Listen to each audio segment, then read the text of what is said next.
কুষ্টিয়ার কুমারখালীতে জাতীয় কবি কাজী নজরুল ইসলামের ১২৬তম জন্মবার্ষিকী পালিত হয়েছে। রবিবার কুষ্টিয়ার কুমারখালী রেল স্টেশন সংলগ্ন কচুরি রেস্টুরেন্টে বিকাল ৫:৩০টায় কুমারখালী সাহিত্য সংসদের আয়োজনে আলোচনা কবিতা পাঠের মাধ্যমে বিদ্রোহী কবি কাজী নজরুল ইসলামের জন্মবার্ষিকী উদযাপন করা হয়। কুমারখালী সাহিত্য সংসদের সভাপতি কবি রহমান আজিজের সভাপতিত্বে ও সাধারণ সম্পাদক কবি ও সাংবাদিক মাহমুদ শরীফের সঞ্চালনায় এই অনুষ্ঠানে প্রধান অতিথি হিসেবে উপস্থিত ছিলেন কথা সাহিত্যিক ও গবেষক সোহেল আমিন বাবু। বিশেষ অতিথি হিসেবে উপস্থিত ছিলেন লেখক ও গবেষক এস.এম. আফজাল হোসেন, কবি মিজানুর রহমান। এছাড়াও এই অনুষ্ঠানে উপস্থিত ছিলেন জে.এন. মাধ্যমিক বিদ্যালয়ের প্রধান শিক্ষক শেখ মকসুদ আলী, ফজলুর রহমান, মাসুদ সিদ্দিক, বাবুল পিয়ার, শেখ মোহাম্মদ শাহজাহান, আব্দুল হান্নান ও সাংবাদিক কাজী সাইফুল। এ সময় বক্তারা বলেন, কুমারখালী যোগেন্দ্রনাথ মাধ্যমিক বিদ্যালয়ে ১৯২৮ সালে কবি কাজী নজরুল ইসলামের আগমন ঘটেছিল।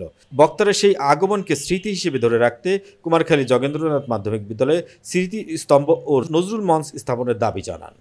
এই খেলা খেলে কবি নজরুল সাহসের বাতিঘর, যার প্রতিটি লেখায় নৌকাতে আসার সময় কিন্তু নৌকার মধ্যে উনি কবিতা লেখেন,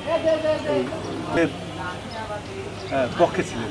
নজরুল সমস্ত বৈশ্বিক কবিতা পড়ে তারা স্লোগান দেয়, উদ্দীপ্ত হয়। নজরুল